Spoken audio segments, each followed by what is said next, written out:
السلام علیکم ورحمۃ اللہ وبرکاتہ.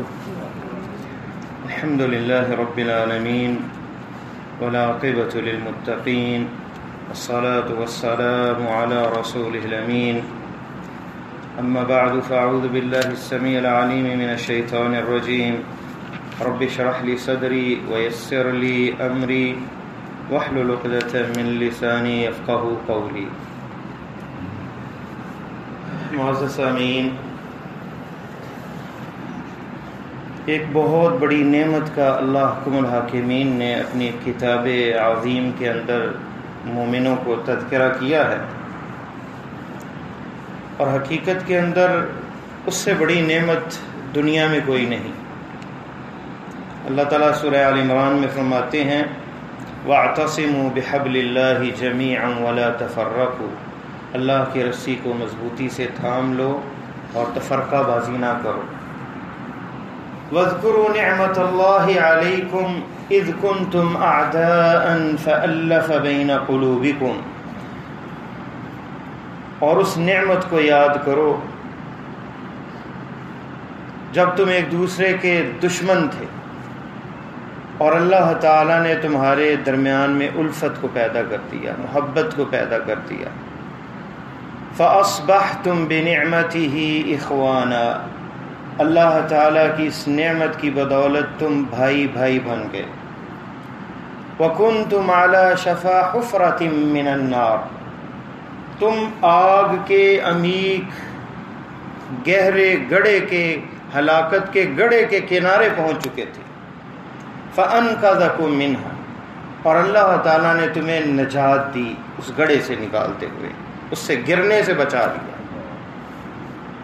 یہ نعمت جو ہے یہ ایمان کی نعمت ہے، یہ اسلام کی نعمت ہے، یہ قرآن کی نعمت ہے، یہ پیارے نبی صلی اللہ علیہ وسلم کا وجود بابرکت ہے کہ جو وہ ایمان لائے، جو وہ شریعت لائے جس سے انسانیت ہلاکت کے کنارے پہ پہنچ چکی تھی، کہ اللہ تعالیٰ نے پیارے حبیب صلی اللہ علیہ وسلم کے ذریعے سے انسانیت کی وہ سسکیاں اور ان کی ہلاکتیں انہیں بچا لیا ہلاک ہونے سے، اور ہلاکت کے کنارے پہ پہنچ چکے تھے. تو ایمان، اسلام، قرآن، پیارے نبی صلی اللہ علیہ وسلم کی اتباع، یہ دین جو ہے اس پر عمل کرنا، اور پھر مومنوں کی آپس میں محبت، کینہ اور بغض نہ ہونا. کیونکہ آغاز اس موضوع کا جو اللہ تعالیٰ نے سورہ آل عمران میں اس موضوع کا کیا، وہ یہاں سے کیا کہ آپس میں اختلاف نہ کرو. اختلاف کرو گے تو تمہاری ہوا اکھڑ جائے گی. اور پھر آگے کہا وَاعْتَصِمُوا بِحَبْلِ اللَّهِ جَمِيعًا. اللہ کی رسی کو مضبوطی سے تھام لو. تو اختلاف اگر ایک گھر میں ہو جائیں تو گھر ٹوٹ جاتا ہے. ایک جماعت میں، ایک محلے کے اندر اختلاف ہو جائے تو گھر آپس میں وہ محبت الفت ختم ہو جاتی ہے. اسی طرح کسی بھی ادارے کے اندر، کسی جماعت کے اندر، گروہ میں جب محبت اور الفت آپس میں ختم ہو جائے تو پھر دشمنی اور کینے اور بغض اور شیطانیت وہاں آ جاتی. نبی علیہ السلام نے مدینہ میں سب سے پہلا جو نظام قائم کیا وہ نظام مواخات کا تھا، بھائی بندی کا تھا، کہ جس کی 2 بیویاں تھیں اور ایک کو کہا کہ میں طلاق دیتا ہوں، اور اپنے دوسرے بھائی انصاری جو ہے، اپنے دوسرے بھائی جو مہاجر ہے انہیں پیش کر دیتا ہوں کہ جسے چاہتے ہو تم اپنے نکاح میں لے لو. اپنا مال آدھا تقسیم کر دیا. تو بنیاد اسلام کی نظام کی محبت اور اخوت کے ساتھ ہے.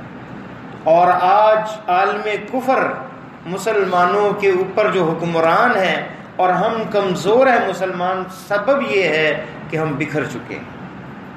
جماعتیں، وہ اہل سنت والجماعت، ائمہ 4، امام مالک، امام شافعی، امام احمد بن حنبل، امام ابو حنیفہ رحمۃ اللہ علیہ مجمعین، یہ تمام اہل سنت والجماعت کے ائمہ ہیں.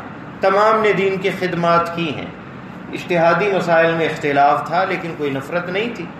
لیکن مسلمانوں کے اندر کفار نے اسلام کا لبادہ اوڑھ کر ان میں اتنی دشمنیاں کرائیں کہ لڑائیاں ہوئیں، قتل و غارت ہوئی. یہ مناظرے ہوئے کہ شافعی لڑکی ہو اور حنفی مرد ہو، کیا نکاح ہو سکتا ہے یا نہیں؟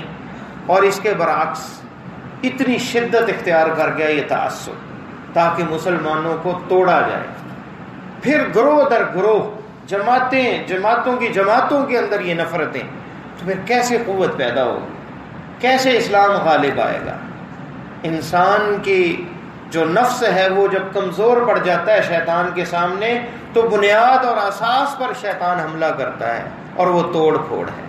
گھروں کے گھر ٹوٹ چکے ہیں، رشتہ داریاں ختم ہو چکی ہیں، پیسے کی وجہ سے لڑائیاں ہیں۔ آج رات جو درس تھا استقامت کا، تو استقامت کی راہ پہ چلنے کے لیے یہ تیسرا وہ جو سبب قرآن نے بتایا ہے وہ یہ ایمان اور الفت اور محبت ہے۔